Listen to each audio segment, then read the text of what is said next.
Hi and welcome to RCKicks. On today's show, well, we're back working on this, the Rlarrlo AK. Yes, we're going to be taking it for another speed run. Now, I've done an unboxing and a basic standard speed run on this one.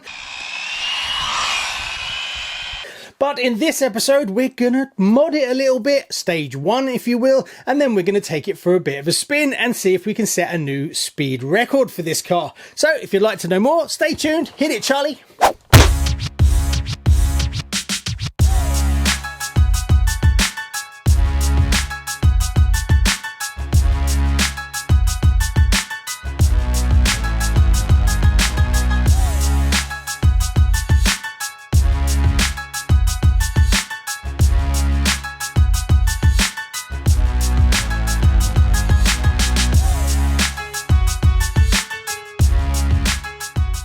So the first thing that I've actually changed, if you look around, is nothing. There's nothing on the outside that you can currently see. Maybe these little things here might give you a bit of a clue, but on the outside currently we haven't changed anything. Everything that I've done so far is on the inside. So let's start with the body. Now this is a top of the range one, so it came with all the LEDs and everything like that, as well as an internal fan that goes through the top here, which is lovely, and this aluminium is beautiful. But this is going to be a speed run car that gets faster and faster, so it's not really needed. So I've left the lights in because, you know, look quite nice, but maybe even they will go down the line. I've removed all the wiring. I took the fan out for now. This is all metal, so it sits up quite high, and I don't really need this fan just to set speed runs at this time. Maybe once we get faster and faster, I'll need the cooling, so then we'll go back to the actual fan. I've kept everything to turn it back into stock. So we've lightened up and got rid of a load of the fuss. The next thing that you'll probably see inside is I've actually changed to a completely different receiver. Now, a few people have been reporting glitching issues and a few cars have crashed because of glitching. Now, from what I can tell, it turns out to be the aerial for the internal receiver that comes with the car was zip tied down to the carbon. So that was a quick mod that you'd have to do, is unclip it, and then apparently that helped with the glitching problem. But I want to actually change to a whole different transmitter receiver, so I'm going with this, which is the Radio Link. It's the dual aerial one, and I've actually run it along the back and out like that, so hopefully that's going to give me a decent signal, because you need a lot of run up, especially once you're getting up into the high speeds. You need quite a long range and you don't want any kind of issues. So we'll try this and see. Now, I have had some glitching issues with this as well, so it will be interesting to see whether I see the same thing in this as well as the other when I raced it in my Cougar.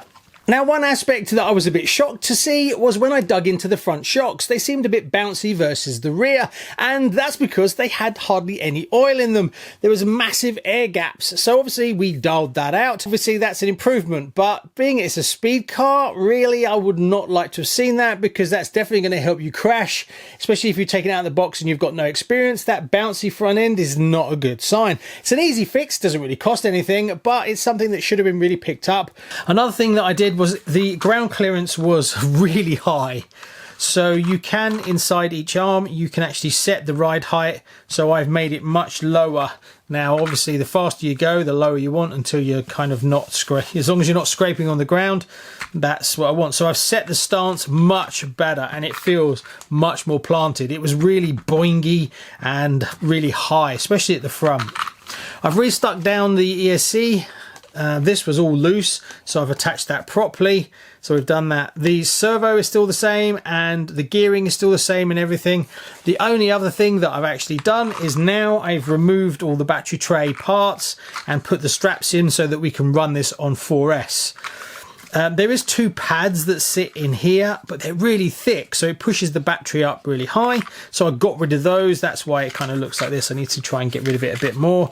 But now that takes a nice 4S battery. My only concern is these straps. When it's tight, they are pulled tight against the chassis, but these straps will rub on the ground now and again, especially when you're running low. So I am a bit concerned that these are not going to last very long, and the last thing we want to do is snag that. So I'm not too sure what I can do. Maybe put some sort of cover over it, that is a bit of a concern. Maybe we'll have to come up with a different way of securing the battery. I honestly don't know.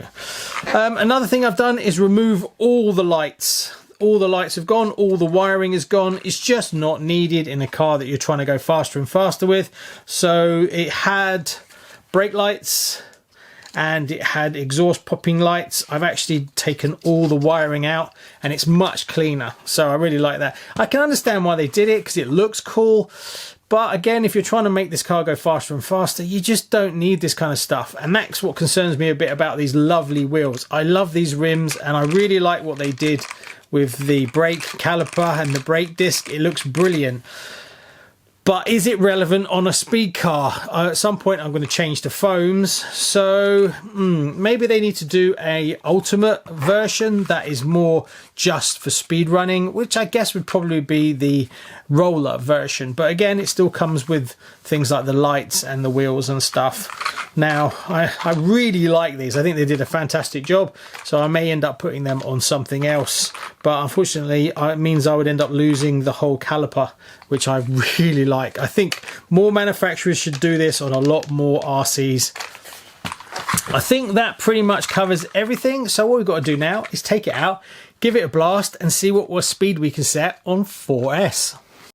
So I'm out at the speed run again, but unfortunately it started raining. It wasn't planning on raining today, but it has rained and it's very intermittent. Now the sun's come out and it's lovely again, but the track is drying. It's still very wet. So I've done a few runs and it's just too wet at the moment. I just can't get the power down. It's got loads in it, but yeah. So I'll show you what happened and what sort of speed we got to, and then hopefully I'll hang around a bit longer and then it dries out so that we can try again. So we're going to kick off, and the first thing, I know what you're going to say is, why even try speed runs in the wet? Well, I have to release a video and this is the only time I had available as I'm prepping up for the meet. So we're giving it a go anyway. So run one, taking it very easy, super slippery. Yes, this is not a great idea. Run two, that was very sketchy, I know. I desperately don't want to smash this up. Wet run 3 goes a little bit better, a little bit faster, right up to the point where I crashed. Yes, look at the amount of flips. Luckily, all those flips help dissipate some of the energy, so fingers crossed it's not actually destroyed before we've even started. Car looks good. Everything seems to be ticking over as it should. Nothing's fallen off. Let's just give it a bit of power and see. Yep, all good. So we managed to get away with that one. Great, run 4. Again, a little bit sketchy, getting a bit too close to the side. Wind is getting up a little bit. Run 5, just a little bit too slow. You can definitely tell as you accelerate by the sound. The sound gives you a lot of information of how fast you're pushing. So let's just check to see how we're doing. Now in the wet, 51 mile an hour. Now that might not blow your socks off, but it is very sketchy, but the car is good for a lot more. Run 6. That was the best run so far in the wet. I was really happy with that. Run 7, started to lean on it a little bit too much and it just got all over the place. It gets a bit squirrely. You've got to keep the car nice and settled. I will think about doing something with the steering. That needs a bit of work, whether I change the servo or whether I'll mess around with settings in the transmitter, but got away with that one. Car is fine again, so we can go again. As you can see, the track is slowly starting to dry out a bit now, so what we're going to do is just check what speed we've done, see if we've improved on the 51, and yeah, we have. We're now at 54. So it's about half an hour later and the track is drying. 2/3 of it has actually dried, so we're going to try again. Now, I don't know, it could rain at any point, so I don't know whether it's worth waiting a little bit longer, but maybe we should just try. It seems pretty dry this side, but this side still has some wet patches, but it's breaking up. So, I don't know. Maybe we'll wait another 5 minutes and then try it, because I haven't got that much battery left, so I've got to do some proper runs. So maybe we'll hold off just a little bit longer. So things are dried out well, so we're going to give it a go. There's a little bit of a wet line down there, but it's definitely worth a try. It's dry under that line there as well, so hopefully we can get a little bit more traction and a bit higher speed. If I could just ask you to take 2 seconds, if you've watched the videos and you've watched a few and you enjoy it, to hit that subscribe button. 58.6% of you that watch the channel aren't even subscribed. It costs you absolutely nothing, and being that we're such a small RC channel, every new subscriber really helps the algorithm find our content and push it out to more RC fans like you. So the first run in the dry, much easier to work with. Dry run number 2, definitely leaning on it, and the car is staying much truer. Run 3, I'm starting to really enjoy myself. The car is really starting to lean on it now, and I'm getting a lot of power. Best run of the day, a little bit sketchy at the end, but I really decided to give it some. Speed run 5, a good run.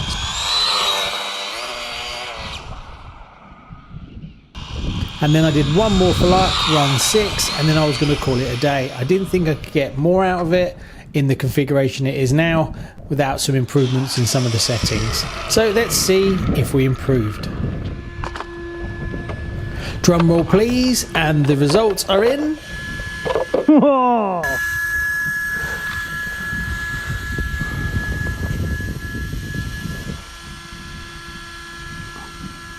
So there you go, 72, what was it? 72 mile an hour. Yes, I'll take that for now. The track is dried out and I'm pushing my luck, I think, a little bit. I have a few upgrade plans to push it on further than that, but 72 is a good start. I haven't even changed the pinion for the speed pinion yet, so I'll take that.